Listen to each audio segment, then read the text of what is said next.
All right, welcome to my review of this book, which is by, I believe it's Penguin Press. I see a little penguin emblem. Blue Rider Press. Stand corrected. Blue Rider Press out of New York. Does have a Library of Congress thing, and imprint of Penguin Random House LLC. Yeah, so here it is. It's Pale Horse Rider, William Cooper, The Rise of Conspiracies and the Fall of Trust in America. It's by Mark Jacobson. It clocks in, I believe I said already, a little over 300 pages. I have the hardback version. There's not a lot of copies of this floating around. You can definitely find them on Amazon if you want to go grab it, which I recommend. It's a good read if the subject matter interests you, and I'll explain who William Cooper was in a very, high-level synopsis. To get the details, you got to read the book.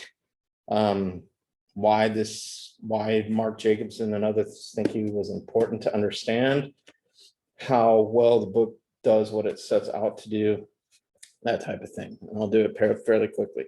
So here's the book. You probably get the hardback version. I got this used as good condition.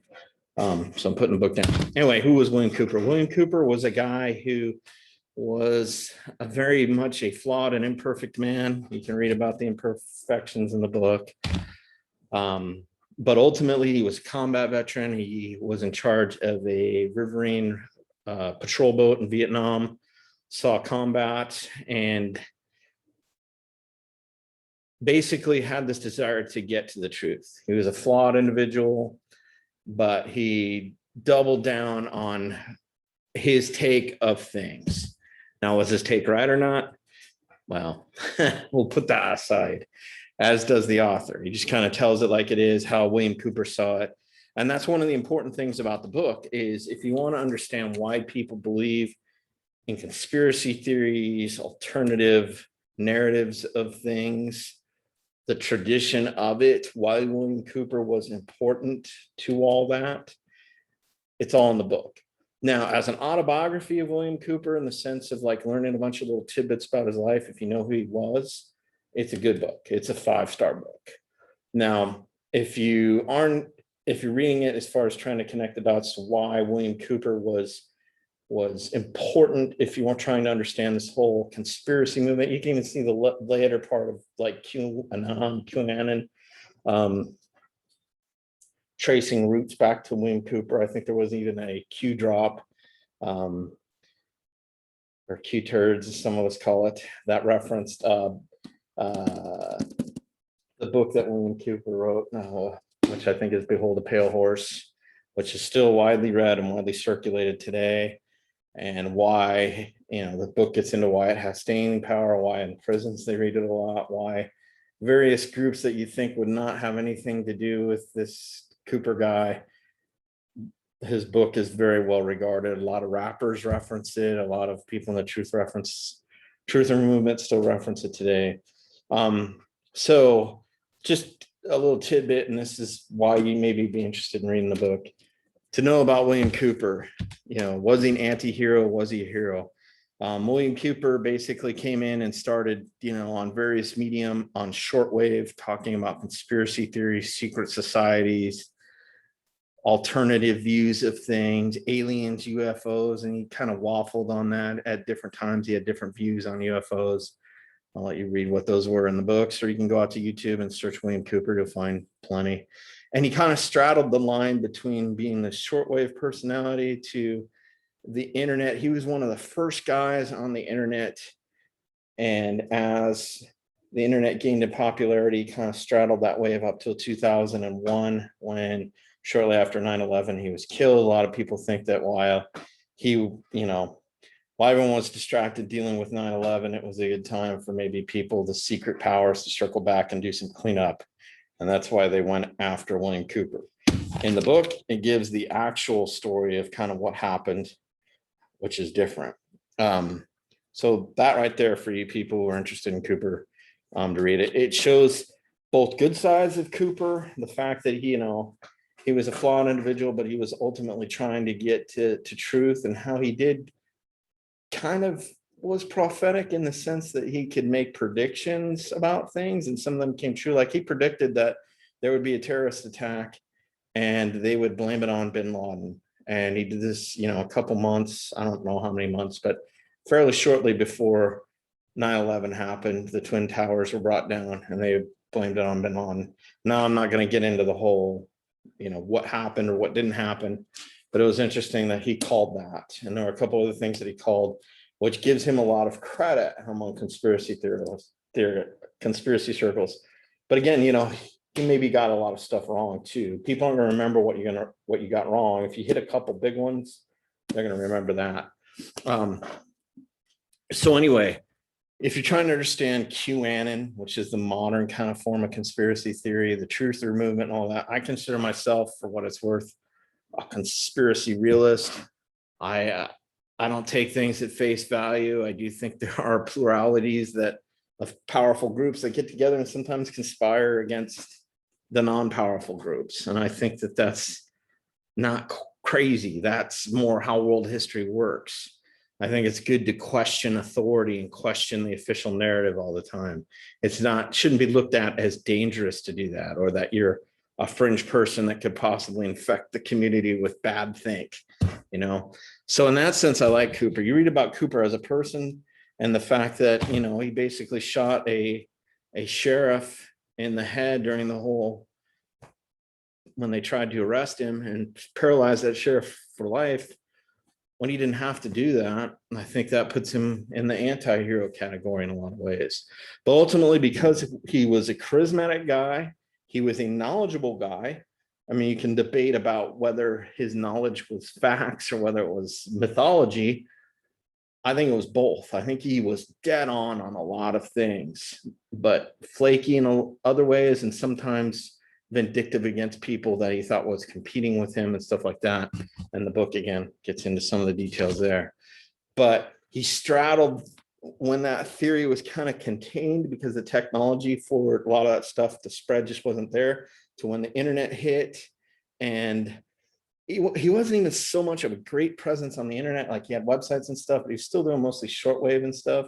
But after his death, he was well known enough to where some of the people that he worked with took all his archives and put them on the web at a time when, after 9/11 and a bunch of other things happened, Ruby Ridge, Waco and stuff, where there were a lot of people that were kind of questioning what was going on. And here was this guy who had been talking about it for years. And here were his entire works that you could dig into and some would say get lost in, or deceived by, or find truth in, or a mixture of both, And so understanding who he was and stuff, and understanding why, if you don't, people believe, again, alternative views of things. It's a good book. It might help you understand that if you don't. If you know who William Cooper is and you want to find out both the good, bad, and the ugly, the author gets into all that here. I can put the book down, right? I had one little experience with William Cooper. When the internet was first getting going, there was the Naval Postgraduate C4I list server, Command and Control, Communications and Intelligence.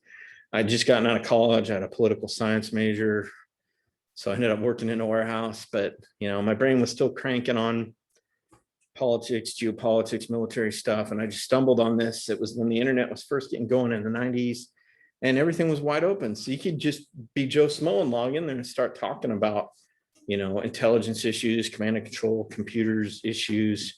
That acronym has since added a bunch of letters and C's onto it to whatever it is today. But there was this person called Kaji at AOL.com who came in there and said a couple things. I didn't necessarily disagree with him. I was like, because you still kind of had to be careful of what you said, it was a military relay, and you didn't want to like come in, with crazy talk, and he kind of did a little bit. So I didn't know who this person was, and I emailed him. I said, and I was a Christian, and I said, I agree with you on some of your analysis of what's going on, but I think ultimately the answer to everything is Jesus. And I did I just sent a couple emails back and forth to him. And then what happened is that I guess somebody on the list figured out who he was and made a big post about who this Kaji was, civilian something intelligence was the acronym. It was William Cooper's intelligence group that you could pay money and get a little badge and become a citizen journalist and stuff. And it was William Cooper, the man. And he admitted who he was. And then right after that, Lieutenant Thrasher, I think his name was, killed him and my ability to post, and probably some other people that were, because I had answered a couple things publicly and maybe put me on the naughty list. So it was cool in the sense that they didn't limit access. Like we could still go in and read everything, but as far as posting stuff, you respond to stuff, it never went anywhere, which made me a bitter person at the time. But anyway, that was my experience with William Cooper. No other interactions with him until I heard that after 9/11, he had been killed. And I took the conspiratorial view totally that it was cleanup. While everybody was looking over here, the hand came out and did some cleanup over here.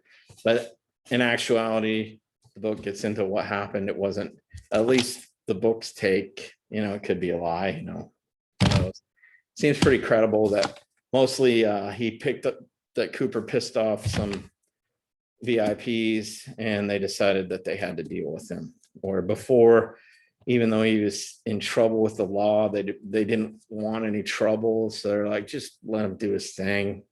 If he makes it real easy for us to nab him, we'll nab him. But if he's just kind of holed up in there, we're not going to go in there and try to, get into a shootout with this guy that could have all sorts of repercussions abroad. But when the VIP got messed with and some political offices in the area, namely the sheriff, changed,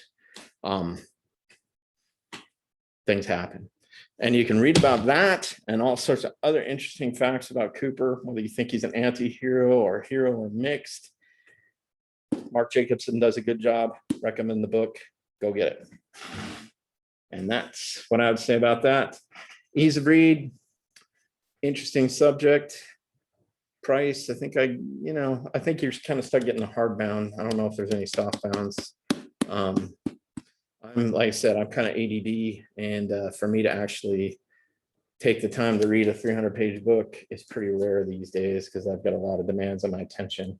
So as dark as the subject matter is, it was kind of a relaxing read for me, But if you're interested in the topic matter, get it.